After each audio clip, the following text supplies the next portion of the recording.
Hello children, I am your Nilima ma'am.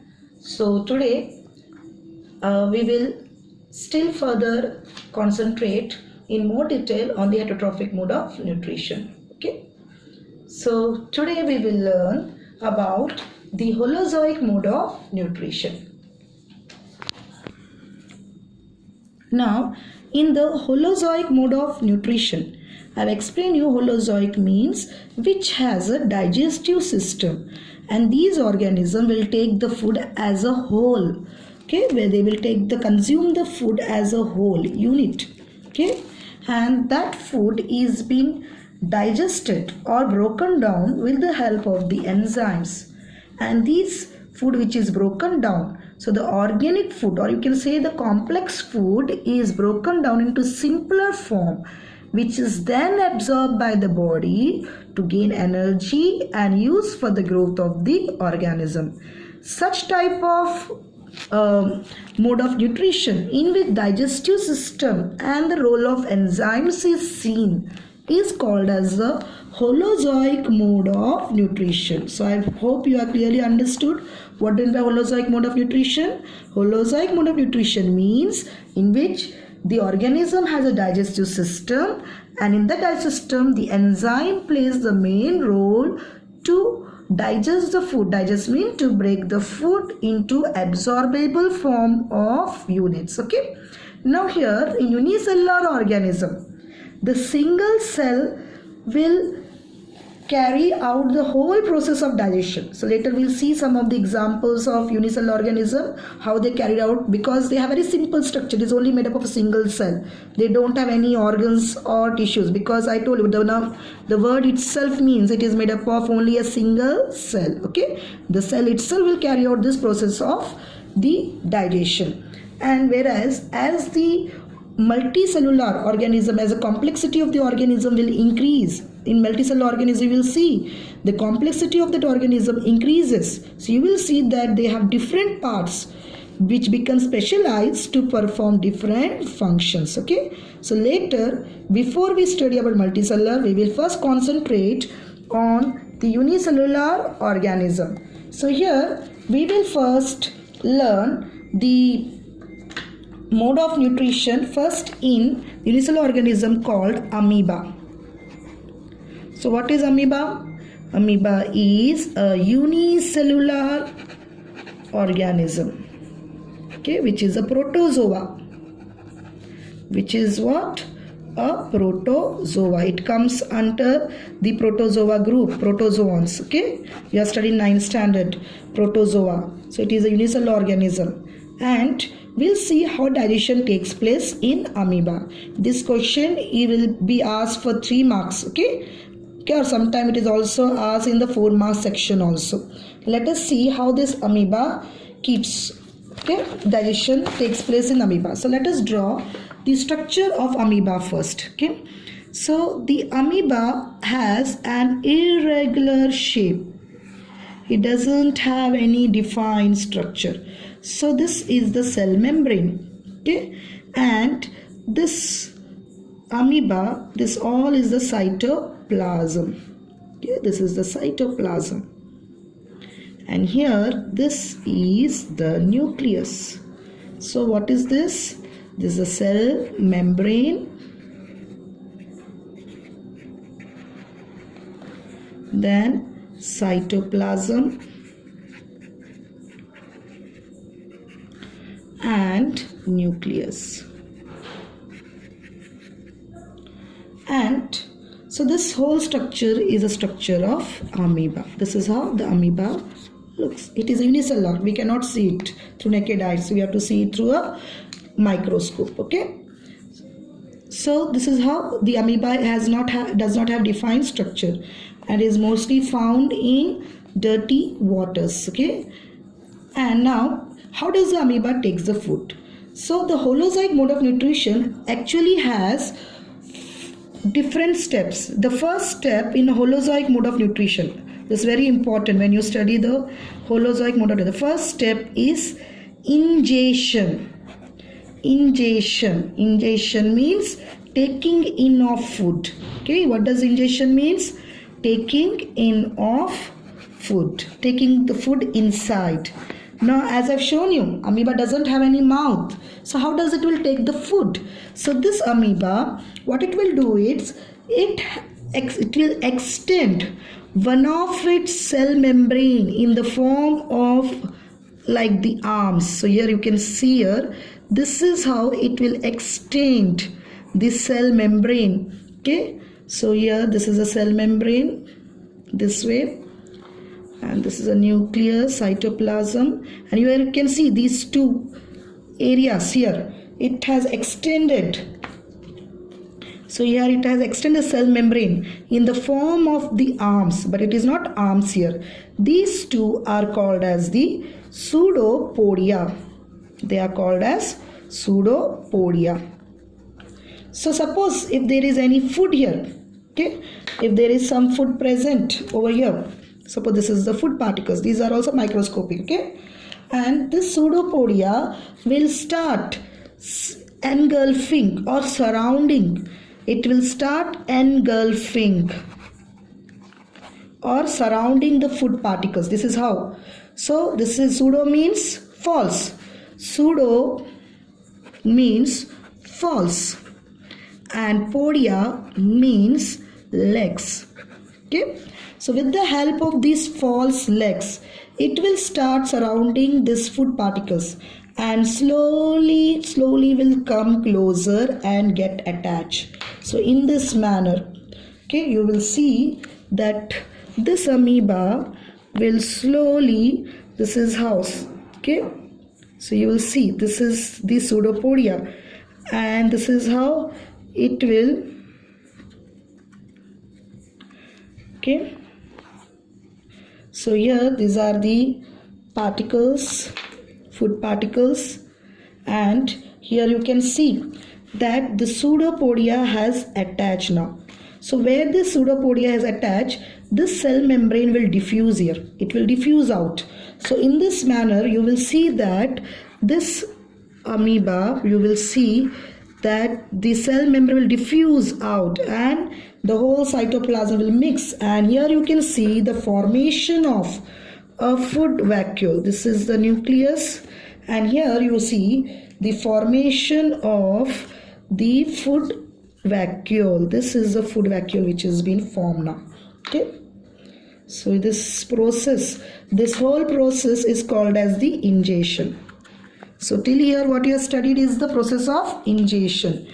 And what is this new part which is formed? It is called as the food vacuole. Sorry, it is called as the food vacuole.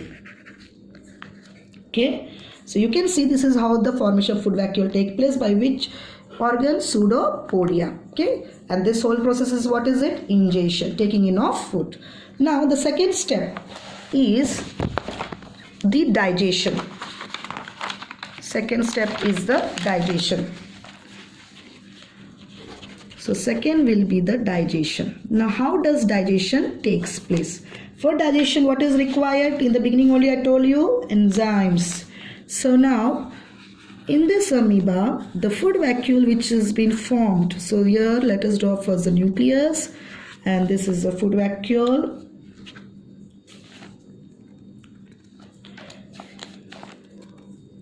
Cytoplasm. So here there are, you have studied last year that in the cell we have the lysosomes. Okay. So there are particles which are called as the lysosomes. Suppose these are the lysosomes. The lysosomes will release the digestive juices inside the food vacuole. So which part is releasing here? The organelle, the lysosomes. And what does it release? Digestive juices. Digestive juices means the enzymes. Digestive juices is nothing but the enzymes. Okay. And these enzymes are diffused inside this food vacuole. Okay, inside this food vacuole. What is the purpose of it diffusing? That is, when these juices go and mix with the food particles, digestion will take place. That is breaking down of the complex organic molecule. The complex organic molecule with the help of enzymes are broken down into simpler food particles. Okay, this is what will happen. Simpler food particles. So this process is called as digestion. So this too, ingestion and digestion, which we are seeing, ingestion is called as endocytosis also. Ingestion is also called as endocytosis. Okay, taking in the food, taking the food inside the cell, which is called as endocytosis also. Now, so here the process of digestion is over. The third is the absorption. Third is the absorption. After the food is being digested, okay,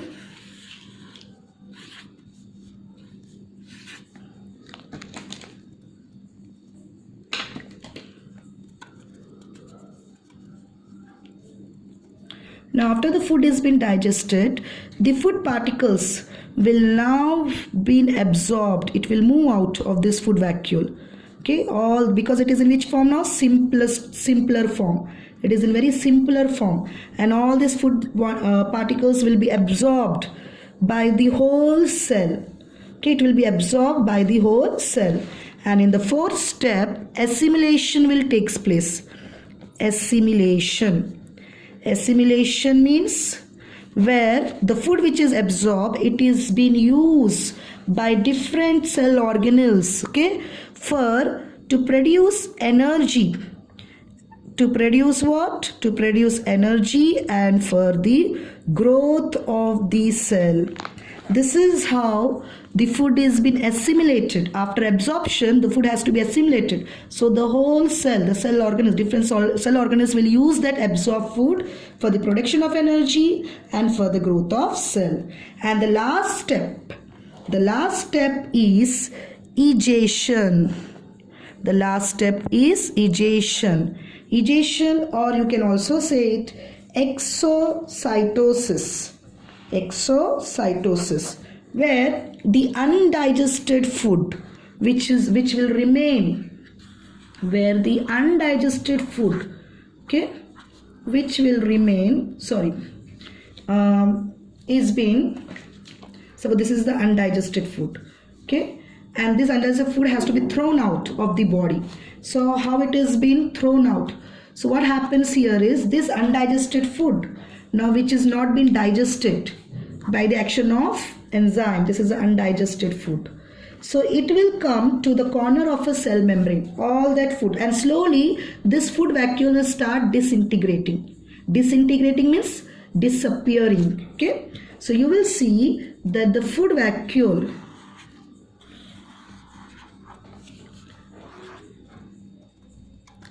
now slowly is here. This food vacuole has disintegrated, and the undigested food has come to the corner of a cell membrane, and the food vacuole has disappeared. There is no food vacuole present, and all this undigested food, here the cell membrane will rupture. Okay, it will rupture. Rupture means to break, and all the food particles will be thrown out of the cell membrane. This is how the egestion takes place. So this process of throwing out the undigested food is called as egestion. So this whole process, so there are total 5 steps you have seen. Ingestion, then digestion, absorption, assimilation, egestion. So all these 5 steps are seen in a holozoic mode of nutrition. Now children, there is one more example of unicellular organism called Paramecium. Okay, Paramecium is also protozoa. The only difference between amoeba and Paramecium is that Paramecium has a fixed shape, which is having a sleeper-like structure. You can see it is having a sleeper-like structure, and it has a special organ called cilia, a hair-like structure. So this you can say as a locomotory organs. With the help of the cilia, it can move. Okay, it can move in the water. And how does the Paramecium takes its food? So here you can see there is a junction. This junction is called as the mouth of this Paramecium, just as a hand here.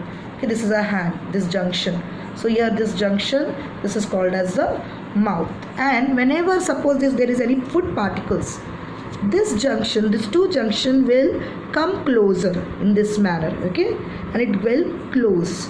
The cell membrane will diffuse here, and you can see the cell membrane diffuse and a vacuole will be separated out. So this is how the vacuole is separated out and the junction is again created. And the whole process, whatever we have studied in amoeba, will take place in the same manner. So here ingestion is little different compared in the amoeba. Okay, so only the ingestion process in paramecium will be different compared to the amoeba. There pseudopodia is used, but here no such pseudopodia is there. There is a mouth-like junction is present. This is also unicellular. Okay, it is not multicellular, it is a unicellular organism. And this is how the other processes are all same. What is the other process? Digestion, absorption, assimilation, and egestion. So the waste food or the undigested food will come to any corner of the cell membrane. The cell membrane rupture and the waste material is thrown out. Okay, children. So I hope you all understood. Okay, children. So bye for today. And I hope you have understood whatever I explained. So today's question is, you will learn the digestion process in amoeba. That is the holozoic mode of nutrition in the amoeba and paramecium. So go to the video 2-3 times and learn your answer. Bye.